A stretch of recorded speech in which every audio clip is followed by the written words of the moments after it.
J'ai une question dont nous avons tous grandement besoin de connaître la réponse. Quel est le danger de vivre sans se conformer à ce que Dieu enseigne dans sa parole? Les Saintes Écritures vont nous donner une réponse à laquelle nous devons tous porter une grande attention aujourd'hui à l'émission À travers la Bible.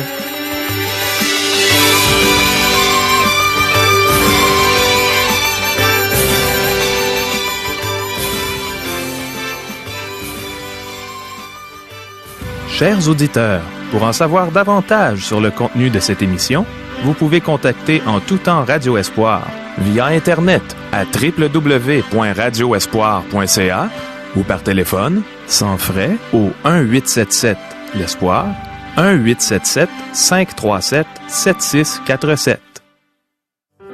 Bonjour, ici Caro. J'ai bien hâte d'entendre ce que la parole de Dieu va nous enseigner suite aux questions que voici. Est-ce qu'une personne marche selon la volonté de Dieu quand elle cherche sa gloire personnelle? De quelle manière est-ce que l'ennemi cherche à s'infiltrer dans l'Église du Seigneur? Est-ce que la doctrine de Balaam se retrouve parfois dans l'Église du Seigneur? Qu'est-ce que la doctrine de Balaam? Est-ce que Dieu est toujours fidèle à ses promesses? Quel danger guette ceux qui ne marchent pas selon ce que Dieu enseigne dans sa parole? Je suis certaine que les réponses que le pasteur Régent Joly a trouvées dans la Bible seront enrichissantes pour ma vie et pour la vôtre. Demandons à Dieu qu'il nous aide à bien comprendre ce bon enseignement. Prions. Oui, Seigneur, aide-nous à nous concentrer sur toi et à bien comprendre ce que tu désires nous enseigner aujourd'hui. Tu nous enseignes pour notre bien, Seigneur. Alors touche nos cœurs et fais-nous du bien. Amen. À toi, Régent. Merci, Caro. Aujourd'hui, nous reprenons notre étude au chapitre 24 du livre des Nombres pour terminer l'étude au sujet de Balaam. Cependant, nous le rencontrerons à quelques reprises dans le Nouveau Testament, car il y est mentionné. Balaam est présenté comme un apostat. À la dernière émission, nous avons à peine effleuré la 4e et dernière prophétie qu'il fait au sujet de la nation d'Israël. Nous avions vu que Balak avait embauché Balaam afin qu'il maudisse le peuple de Dieu. Balaam était disposé à faire cela, car il convoitait les récompenses et les richesses que le roi lui proposait. Le roi conduisit Balaam sur le sommet d'une montagne d'où il pouvait contempler le peuple d'Israël. Dieu avait dit à Balaam qu'il ne voulait pas qu'il y aille, mais s'il y allait tout de même, qu'il ne le laisserait pas maudire Israël. En prononçant sa première prophétie, Balaam a déclaré « Comment maudirais-je celui que Dieu n'a point maudit ?» Citation du livre des Nombres, chapitre 23, verset 8. Balak conduisit Balaam sur une 2e montagne, mais ce fut le même scénario qui se déroula. Ensuite, ce fut un 3e sommet. Maintenant, Balaam se trouve sur une 4e et dernière montagne. Il semble que Balak a fait faire le tour du camp à Balaam. Les choses n'iront pas mieux pour Balak sur cette 4e montagne. Cependant, Balaam y prononce une prophétie remarquable. Chers amis, débutons notre lecture du livre des Nombres, chapitre 24, versets 15 à 19. Balaam prononça son oracle et dit « Parole de Balaam, fils de Béor, parole de l'homme qui l'œil ouvert, parole de celui qui entend les paroles de Dieu, de celui qui connaît les desseins du Très-Haut, de celui qui voit la vision du Tout-Puissant, de celui qui se prosterne et dont les yeux s'ouvrent. Je le vois, mais non maintenant. Je le contemple, mais non de près. Un astre sort de Jacob, un sceptre s'élève d'Israël. Il perce les flancs de Moab, et il abat tous les enfants de Seth. Il se rend maître d'Édom, il se rend maître de Séhir, ses ennemis. Israël manifeste sa force. Celui qui sort de Jacob règne en souverain. Il fait périr ceux qui s'échappent des villes. Vous êtes-vous déjà demandé où les mages ont pris l'idée de chercher une étoile? Pourquoi associait-il l'étoile à un roi né en Israël? Pourquoi ont-ils entrepris un si long voyage? Environ 1500 ans après que cette prophétie fut prononcée, une compagnie de mages vient de l'Orient, le pays de Balaam. Cette prophétie fut retenue, car Balaam était un personnage renommé dans l'Est, et les mages connaissaient sa prophétie. Lorsqu'ils ont aperçu une étoile exceptionnelle, ils se sont rappelés de la prophétie de Balaam. La revoici. Un astre sort de Jacob, un sceptre s'élève d'Israël. Lorsque la compagnie de mages arriva à Jérusalem, elle se présenta chez Hérode avec cette question. « Où est le roi des Juifs qui vient de naître? Car nous avons vu son étoile en Orient, et nous sommes venus pour l'adorer. » Matthieu chapitre 2, verset 2. De plus, le prophète Daniel avait prophétisé en Orient, et il avait prédit la date approximative de la venue du Messie. Donc, la visite des mages s'explique assez bien. Ce qui est plus étonnant, c'est qu'Israël, qui avait l'Ancien Testament, contenant toutes les prophéties concernant la venue de Jésus-Christ, ne surveillait pas pour celui-ci, sauf pour une infime minorité telle qu'Anna et Siméon. Lorsque les mages, dont la caravane pouvait compter environ 300 personnes, arriva à Jérusalem, cela créa un émoi dans la ville, surtout au palais d'Hérode. La visite des mages ajoute une dimension palpitante au récit de Noël, et c'est intéressant de retracer l'origine de l'événement à Balaam. Chers amis, cherchez-vous surtout votre gloire personnelle? Notez aussi les expressions qu'utilise Balaam. Parole de Balaam, fils de Béor, parole de l'homme qui l'œil ouvert, et parole de celui qui entend les paroles de Dieu. Balaam présente les paroles que Dieu lui a données comme étant les siennes. Il se met de l'avant. Lorsque nous ne marchons pas dans la volonté de Dieu, c'est notre gloire personnelle que nous cherchons. Les prophètes de l'Ancien Testament qui étaient fidèles à Dieu ne se mettaient pas de l'avant ainsi. Notez le genre d'expression utilisée par ces prophètes. La parole de l'Éternel fut adressée à Osée. Osée chapitre 1er, verset 1er. Maintenant encore, dit l'Éternel. Joël chapitre 2, verset 12. Ainsi parle le Seigneur, l'Éternel. Abdias chapitre 1er, verset 1. La parole de l'Éternel fut adressée à Michée. Michée, chapitre 1er, verset 1. Quel contraste! Laissons le Seigneur marcher devant nous. Balaam a aussi prophétisé au sujet des nations voisines d'Israël. Poursuivons notre lecture, versets 20 à 25. Balaam vit Amalek. Il prononça son oracle et dit, « Amalek est la première des nations, mais un jour il sera détruit. » Balaam vit les Kéniens. Il prononça son oracle et dit, « Ta demeure est solide, et ton nid posé sur le roc. » Mais le Kénien sera chassé, quand l'Assyrien t'emmènera captif. Balaam prononça son oracle et dit, « Hélas, qui vivra après que Dieu l'aura établi? Mais des navires viendront de Kittim, ils humilieront l'Assyrien, ils humilieront l'Hébreu, et lui aussi sera détruit. » Balaam se leva, partit, et retourna chez lui. Balak s'en alla aussi de son côté. Les prophéties de Balaam ne firent pas le bonheur de Balak. Nous apprenons dans Nombre, chapitre 31, verset 8, que Balaam fut tué avec les rois de Madian lors de la bataille. Ils tuèrent aussi par l'épée Balaam, fils de Béor. Maintenant, nous abordons le chapitre 25, et nous voyons un geste subtil et satanique que posa Balaam.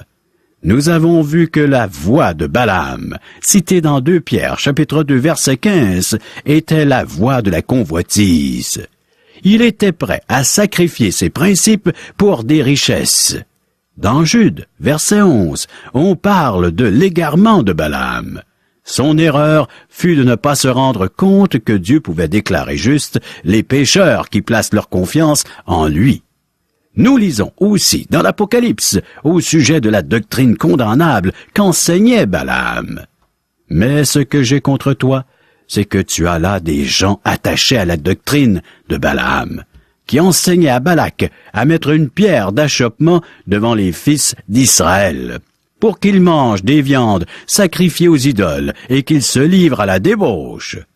Apocalypse, chapitre 2, verset 4. Lorsque Balaam a vu qu'il ne pouvait pas maudire Israël, il a enseigné à Balak à le corrompre. Puisque Balak ne pouvait pas combattre ce peuple nombreux, Balaam lui a enseigné à le corrompre de l'intérieur. Nombre 25, versets 1 à 3. Israël demeurait à Sétim, et le peuple commença à se livrer à la débauche avec les filles de Moab. Elles invitèrent le peuple au sacrifice de leur Dieu, et le peuple mangea et se prosterna devant leur Dieu. Israël s'attache à Baal-Péor, et la colère de l'Éternel s'enflamma contre Israël. Voyez-vous ce qui se produit? Puisque Balaam ne peut pas maudire le peuple, il enseigne à Balak quoi faire. Balak doit infiltrer le peuple, s'intégrer à eux avec des mariages interethniques et initier Israël à l'idolâtrie afin qu'Israël s'éloigne de Dieu. L'ennemi intérieur est plus dangereux que l'ennemi extérieur. Je suis certain que les Madianites et les Moabites ont dit aux Israélites qu'il ne fallait pas qu'ils soient étroits d'esprit. Ils ont affirmé qu'ils étaient larges d'esprit et ils ont invité Israël à venir vénérer leurs idoles. Cependant, les Moabites et les Madianites n'ont jamais adoré le Dieu d'Israël. Le cœur humain nous porte toujours à s'éloigner de Dieu. C'est pourquoi bien des dérives se produisent dans des églises, des organisations soi-disant chrétiennes et des émissions de radio et de télévision. Les gens supportent financièrement ces activités. Elles sont attrayantes à l'homme naturel sans foi. Si nous enseignions autre chose que la Bible, nous aurions plus de succès. Malheureusement, les choses sont ainsi. Balaam savait que Balak pouvait corrompre le peuple avec une fausse religion. Il pouvait séduire les Israélites et les amener à vénérer Baal. C'est exactement ce qui s'est produit. Versets 4 et 5.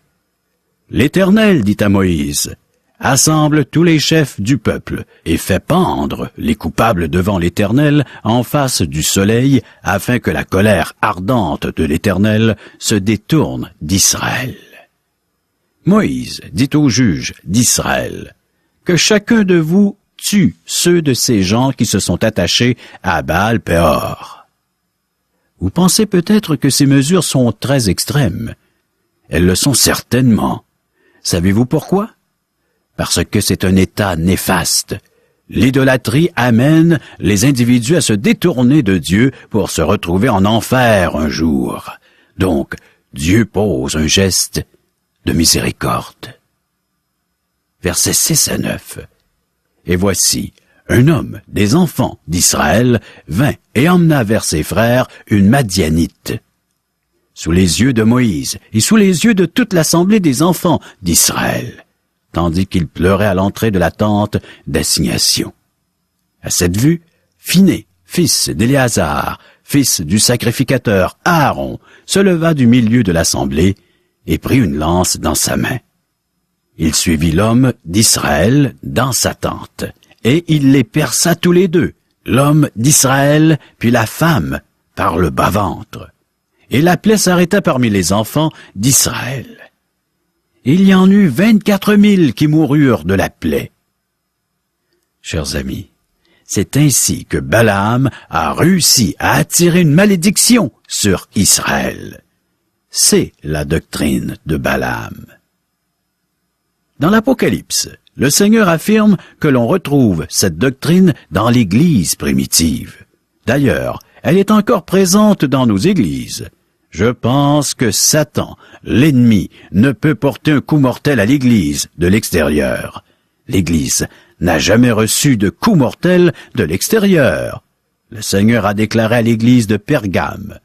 Mais ce que j'ai contre toi, c'est que tu as là des gens attachés à la doctrine de Balaam, qui enseignait à Balak à mettre une pierre d'achoppement devant les fils d'Israël pour qu'ils mangent des viandes sacrifiées aux idoles et qu'ils se livrent à la débauche. Apocalypse, chapitre 2, verset 14. Voilà ce qu'est la doctrine de Balaam. Dans l'histoire de l'Église primitive, l'assemblée de Pergame s'était alliée au monde. Le monde y est entré tel un déluge, et le diable s'est joint à l'assemblée de Pergame, ce qui a donné un coup mortel à l'Église. Ce n'était pas une persécution extérieure, mais une infiltration de la doctrine de Balaam. Ce grand principe s'applique à toutes les relations de la vie. Après la Deuxième Guerre mondiale, oui, ce deuxième conflit mondial, des missiles furent installés partout afin de protéger l'Amérique du Nord contre des ennemis potentiels en les gardant à distance. Qu'est-il arrivé? Le continent s'est corrompu de l'intérieur. Oui, l'Amérique du Nord est en état de décadence morale. Des révolutionnaires et des terroristes se trouvent parmi nous. Ce n'est pas un ennemi extérieur qui a détruit Rome, mais sa déchéance morale, son état intérieur. Avez-vous remarqué que le Seigneur Jésus fut trahi de l'intérieur? Ce n'est pas un soldat romain qui l'a trahi. C'est un de ses apôtres qui l'a livré aux Juifs et aux Romains pour le faire crucifier. Jésus est toujours trahi de l'intérieur. C'est encore vrai aujourd'hui. C'est là la doctrine de Balaam, une doctrine condamnable. Maintenant, l'alliance sacerdotale est donnée à Phiné, fils d'Éléazar, fils du sacrificateur Aaron.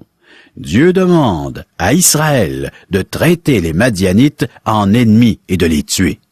Ceci termine le chapitre. Faisons lecture de ces textes. Nombre 25, versets 10 à 18. L'Éternel parla à Moïse et dit, « Phiné, fils d'Éléazar, fils du sacrificateur Aaron, a détourné ma fureur de dessus les enfants d'Israël, parce qu'il a été animé de mon zèle au milieu d'eux, et je n'ai point, dans ma colère, consumé les enfants d'Israël. C'est pourquoi tu diras que je traite avec lui une alliance de paix. Ce sera pour lui et pour sa postérité après lui l'alliance d'un sacerdoce perpétuel, parce qu'il a été zélé pour son Dieu et qu'il a fait l'expiation pour les enfants d'Israël. L'homme d'Israël qui fut tué avec la Madianite s'appelait Zimri, fils de Salu. Il était chef d'une maison paternelle des Simeonites. La femme qui fut tuée, la Madianite, s'appelait Cosbi, fille de Tsur, chef des peuplades issus d'une maison paternelle en Madian. L'Éternel parla à Moïse et dit, « Traite les Madianites en ennemis et tuez-les, car ils se sont montrés vos ennemis en vous séduisant par leur ruse dans l'affaire de Péor et dans l'affaire de Cosbi, fille d'un chef de Madian, leur sœur, tuée le jour de la plaie qui eut lieu à l'occasion de Péor. » Nous sommes maintenant arrivés à une nouvelle section du livre des Nombres. La nouvelle génération se prépare à entrer dans la terre promise. Le reste du livre des Nombres traite de cette préparation. Lorsqu'on compare les chiffres du dénombrement fait à la sortie d'Égypte à ceux du dénombrement fait juste avant l'entrée dans la terre promise, c'est-à-dire 40 ans plus tard, nous remarquons des différences importantes. Certaines tribus ont augmenté en nombre considérablement alors que d'autres ont diminué. Le nombre d'Israélites a diminué de 1820 âmes. Par exemple, la tribu de Ruben a diminué de 2770 hommes. Nombre 26, verset 7. Ce sont là les familles des Rubénites. Ceux dont on fit le dénombrement furent 43 730. Lors du recensement du premier chapitre, nous avons noté que les hommes de la tribu de Ruben, dont on fit le dénombrement, furent 46 500. Nombre, chapitre 1er, verset 21. C'était il y a 40 ans auparavant.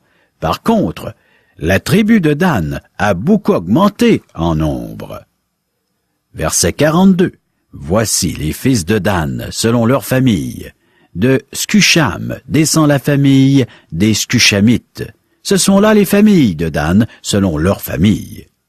Total pour les familles des Scushamites, d'après leur dénombrement, 64 400. Les registres du premier recensement indiquaient pour Dan, les hommes de la tribu de Dan, dont on fit le dénombrement, furent 62 700. Nombre, chapitre 1er, verset 39. Autrement dit, la tribu de Dan a augmenté de 1700 âmes. Cependant, le deuxième dénombrement a révélé que la population totale d'Israël a diminué de 1820 personnes. La première génération est morte dans le désert selon la parole de Dieu.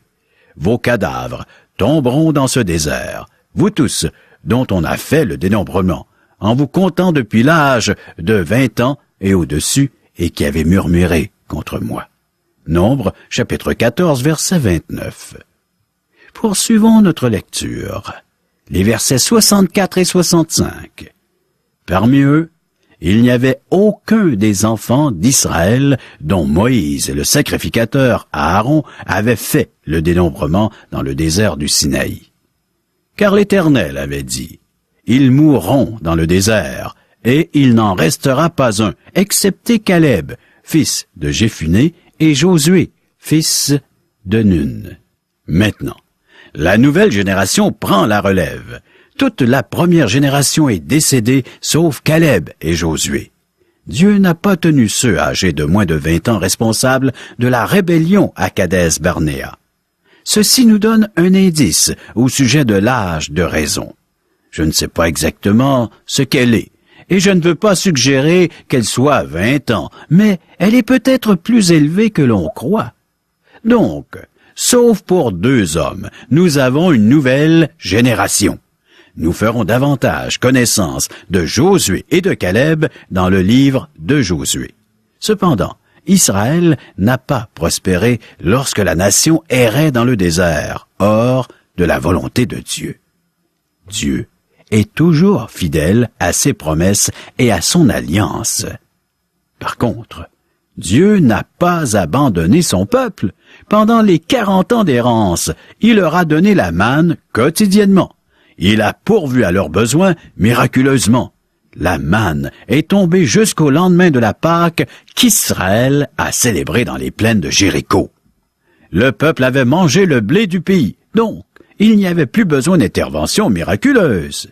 De plus, pendant les années de marche, les vêtements et les sandales des Israélites ne se sont pas usés. Je t'ai conduit pendant 40 années dans le désert. Tes vêtements ne se sont point usés sur toi, et ton soulier ne s'est point usé à ton pied. Deutéronome, chapitre 29, verset 5. Chers amis, végétons-nous parce que nous ne marchons pas dans les voies de Dieu? Qu'en est-il de nous? Est-ce que nous sommes en train de végéter spirituellement? Oui, notre vie spirituelle est-elle terne parce que nous préférons marcher selon le jugement et les principes du monde plutôt que de faire confiance à Dieu?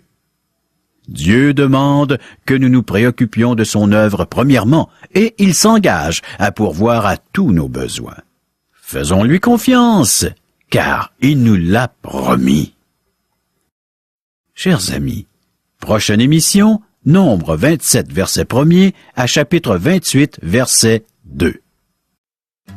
Oh, merci beaucoup, Régent. On a vu à quel point Balaam était orgueilleux. Et c'est un danger qui nous guette, nous aussi. Dernièrement, je parlais avec une amie. Elle me racontait combien elle avait été orgueilleuse dans les circonstances entourant un événement de sa vie. J'ai trouvé ça humble de sa part de faire un tel aveu. Qu'est-ce que vous en pensez? D'une autre part, il y a plusieurs années, un homme me disait qu'il n'avait pas ça de l'orgueil, lui. Il n'avait pas une once d'orgueil. Trouvez-vous ça humble ou orgueilleux de faire une telle déclaration? Ce à quoi je veux en venir, c'est que nous sommes tous portés vers l'orgueil, qu'on le réalise ou pas. Mais je pense qu'il vaut mieux le savoir. afin de pouvoir veiller et ne pas tomber dans ce péché qui est si sournois. On a vu aussi le danger d'avancer dans la vie sans se soucier de connaître et sans mettre en pratique la parole de Dieu. Plus j'avance dans ma vie avec Dieu, plus je réalise l'importance de lire, de méditer, de mettre en pratique la parole de Dieu. En plus, on a le privilège de vivre dans un pays où on a la liberté de le faire. Profitons-en. Dans sa parole, Dieu nous enseigne de ne pas nous inquiéter de ce qu'on va manger, de ce qu'on va boire, de ce qu'on va avoir comme vêtements. Il nous rappelle qu'il sait qu'on en a besoin et que si on cherche premièrement son royaume et sa justice, il va nous donner toutes ces choses par-dessus. Il nous rappelle constamment de ne pas nous inquiéter du lendemain et qu'à chaque jour suffit sa peine. À ma honte, je dois vous avouer que je suis une personne qui est portée à s'inquiéter. Peut-être pas tellement de ce que je vais manger ou boire ou porter, mais du fait de ne pas arriver à accomplir les choses que Dieu me confie. Et pourtant, je sais qu'il ne demande rien qui soit au-delà de mes forces. Et quand même, c'est trop pour moi, il vient au secours de ma faiblesse. Quand je réalise la peine que je lui fais, je lui confesse mon péché d'incrédulité. Je me repens sincèrement et je sais que je reçois son pardon puisqu'il me l'enseigne dans sa parole. Mon ami, vois-tu l'importance de lire chaque jour la parole de Dieu et de la mettre en pratique?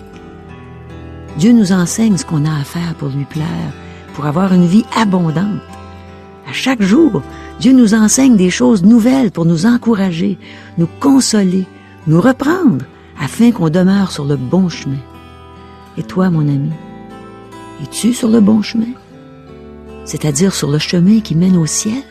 Es-tu certain que le jour où tu vas mourir, tu iras au ciel pour être avec Dieu éternellement? Jésus a dit, « Je suis le chemin, la vérité et la vie. Personne ne vient au Père s'il ne passe pas par moi. » Alors je t'encourage à reconnaître que tu es un pécheur. Parce que dans son épître aux Romains, au chapitre 3, verset 23, Paul nous dit que tous ont péché et sont privés de la gloire de Dieu. Dieu sait que tu es un pécheur et pourtant il t'aime. Il t'aime tellement qu'il a donné son Fils unique afin qu'en croyant en lui, tu ne reçoives pas le châtiment qu'on mérite tous pour nos péchés, mais que tu aies la vie éternelle. Jésus est mort sur la croix pour toi. Et maintenant, puisqu'il est ressuscité, il est vivant, il t'offre un beau cadeau en ce moment. Si tu as la foi, tu peux devenir un enfant de Dieu aujourd'hui. Régent, je pense que les gens comprennent pas exactement c'est quoi un déjeuner de l'espoir. Pourrais-tu l'expliquer? Avec joie, Caro. Les gens sont invités à venir participer à un déjeuner de l'espoir qui se déroule dans un restaurant. Un endroit où les gens sont habitués à venir. Qui n'a pas pris un repas dans un restaurant? C'est un lieu public. Alors les gens viennent, ils y assistent et ils peuvent manger gratuitement. Wow! Gratuitement, en plus d'entendre un merveilleux témoignage. C'est ça qui fait que le déjeuner est merveilleux, c'est qu'il y a un témoignage d'une personne. Ça pourrait être toi, Caro, ou moi, ou une toute autre personne qui a vécu une expérience personnelle avec Dieu. Comment est-ce que Dieu a transformé, changé, je pourrais même dire bouleversé sa vie? Eh oui, Dieu a vraiment bouleversé la mienne et j'aime ça raconter ça. J'aime ça aussi, pouvoir chanter mes anciens succès. C'est le fun de voir les gens qui rient d'entendre toutes ces anciennes chansons-là. Et finalement, je leur dis ce que Dieu a fait pour moi. Puis c'est merveilleux. C'est bon dans mon cœur de l'annoncer aux gens, combien Dieu les aime. Et ça se fait à la grandeur du Québec. Comment peut-on savoir s'il y en a un près de chez nous? Eh bien, vous pouvez nous rejoindre par téléphone. 1-877-l'Espoir, 1-877-537-7647 ou via courriel à www.radioespoir.ca ou à notre adresse postale. Radio Espoir, casier postal 34 143 Charlebourg, province de Québec, G1G 6P2. Chers amis, au revoir. Et à demain.